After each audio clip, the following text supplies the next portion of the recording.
नमस्कार दोस्तों, संकल्प मैथ क्लासेस में आपका स्वागत है।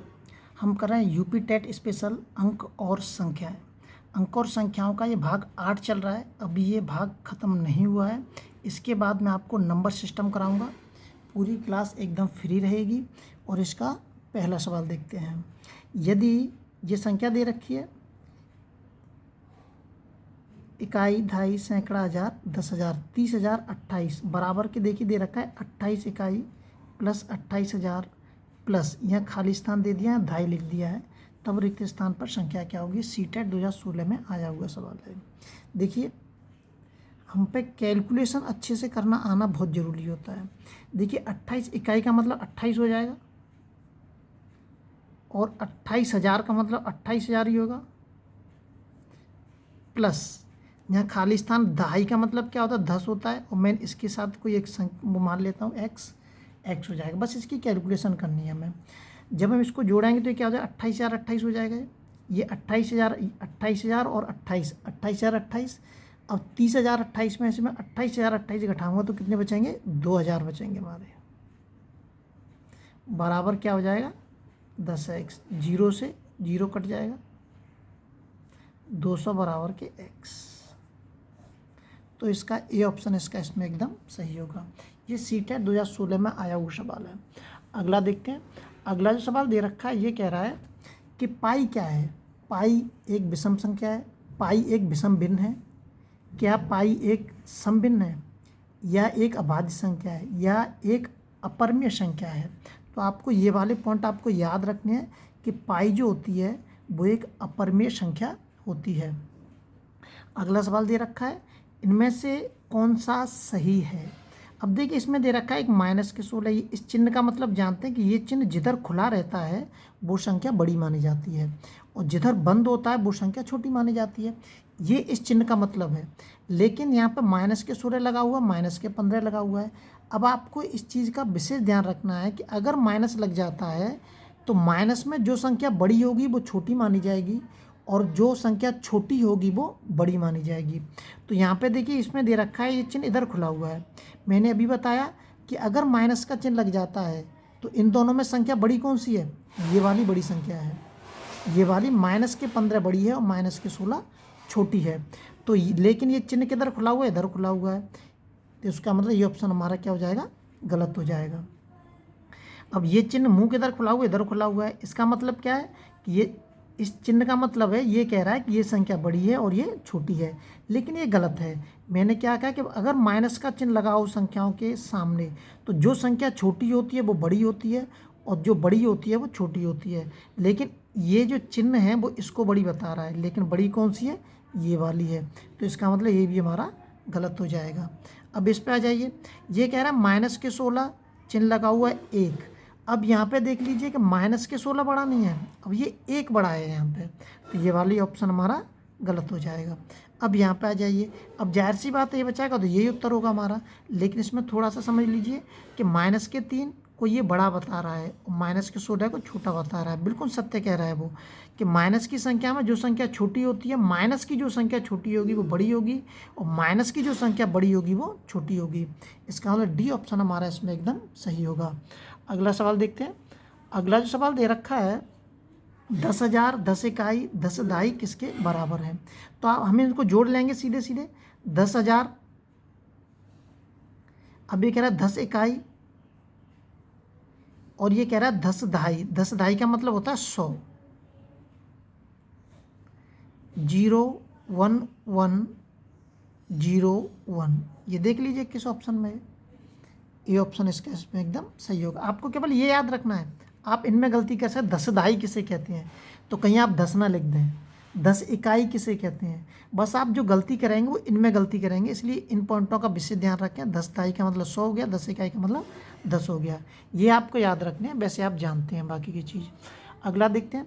ये दे रखा -3/√3 -√2 गुणात्मक प्रतिलोम क्या होता है? गुणात्मक प्रतिलोम का मतलब होता है इस ऑप्शन में से ऐसी किस संख्या का इसके अंदर गुणा करें ताकि काट पीट के 1 हो जाए। ये करना है। तो ये कौन सी संख्या होगी हमारी? ये वाली संख्या होगी। लेकिन इसमें मैं आपको थोड़ा सा हल करके बता देता हूँ जल्दी से। इसमें गुणा करना है, गुणा कर रहा हूँ मैं इसका। किसका गुणा कर रहा हूँ? इस वाले का। हमें क्या लेके आना? माइनस का लेके आना है हमें। ठीक है, 3 रूट के 3 रूट के 2। अब आप जानते होंगे कि ए प्लस के बी और ए माइनस के बी ए स्क्वायर माइनस के बी स्क्वायर होता है, तो माइनस माइनस प्लस हो जाएगा, 3 एकम 3, तो ए स्क्वायर माइनस बी स्क्वायर मतलब रूट के 3 का स्क्वायर करेंगे, इसका होगा, ध्यान रखना इसका नहीं होगा, 3 जो कितनी आ जाएगा, तो ये क्या आ जाएगा, रूट के 3 का स्क्वायर 3 आ जाएगा, ए स्क्वायर माइनस बी स्क्वायर ये 2 हो जाएगा, कट जाएंगे, 3 से 3 कट जाएगा, 1 बचेगा, तो कितना है 1 आ गया हमारा। तो हमारा बी ऑप्शन इसमें एकदम सही होगा। अब आपको याद क्या रखना है इसमें, याद ये रखना है कि गुणात्मक प्रतिलोम जब कभी भी ये शब्द आ जाता है तो गुणात्मक प्रतिलोम का मतलब ये होता है कि हम इस संख्या में ऐसी कौन सी संख्या से गुणा करें कि काट पीटने के बाद उत्तर 1 आ जाए, बस आपको ये याद रखना है। अगला सवाल देखते हैं। अगला सवाल दे रखा है 10,000, 10,100 और 10,000। अब आप गलती कहाँ करेंगे, इनमें गलती करेंगे, इसलिए आपके सामने ये सवाल रखा हो, यूपी टेट 2016 में आया हुआ सवाल है। 10,000 आप जानते हैं, अच्छे से लिख देंगे। 10,100 लिखने में आप गलती कर सकते हैं, 10,100 लिखने में हम गलती कर सकते हैं। 10,100 का मतलब क्या होता है, 10,100 का मतलब होता है 1,000, ठीक है, 10,100 का मतलब 1,000। 10,200 का मतलब होता है 100। तो आपको ये सारे याद रखने हैं, आपको देख लीजिए क्या होता है, बी ऑप्शन एकदम सही होगा। आपके याद रखना 10,100 का मतलब 1,000, 10,200 का मतलब 100, बस ये वाले ही पॉइंट याद रखने हैं, बाकी का आप जानते हैं, अच्छे से कर देंगे सवाल को। अगला देखते हैं। अगला दे रखा है 26 और 26 शतांक, क्या लिखा है, 26 और पॉइंट 26 शतांक, ये उत्तर हो गया उसका बी। लेकिन इसमें थोड़ा सा बता देता हूँ मैं, 1 शतांक बराबर क्या होता है 0.01, तो 26 शतांक बराबर के क्या हो जाएगा 0.26। इसका इसमें गुणा करूँगा 26 में तो इतना ही तो आएगा, 26 में जब मैं इसका गुणा करूँगा इतना ही आएगा, तो ये कह रहा है 26 हो गया, शतांक मतलब 0.26 हो गया, इसी के लिए बोल रहा है। कभी ये भी पूछ सकता है कि 1 शतांक बराबर के क्या होता है, तो 0.01 होता है, आपको याद रखना है। अगला सवाल देता है, बहुत अच्छा सवाल है। एक परिमेय संख्या 5/19 है, वह इसके योज्य प्रतिलोम। अब ये कह रहा है 5/19 का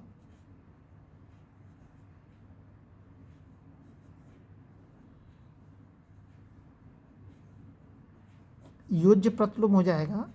अब आपको इसमें 2 सवाल बन रहे हैं हमारे कि योज्य प्रतिलोम जब कभी भी कहेगा तो आपको जो संख्या दे रखी है उसके सामने केवल आपको माइनस लगा देना है, तो वो योज्य प्रतिलोम हो जाएगी। अब ये कह रहा है योज्य प्रतिलोम के गुणनफल, मतलब इन दोनों का क्या करना है, हमें गुणनफल करना है।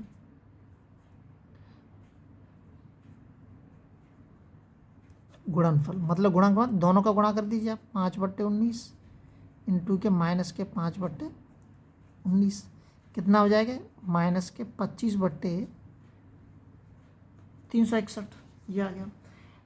का गुणात्मक प्रतिलोम, अभी मैंने पीछे वाले सवाल में बताया था गुणात्मक प्रतिलोम का अर्थ क्या होता है। गुणात्मक प्रतिलोम का मतलब इस वाली संख्या में मैं ऐसी कौन सी संख्या से गुणा करूं इस संख्या में कि काट पीट के 1 हो जाए।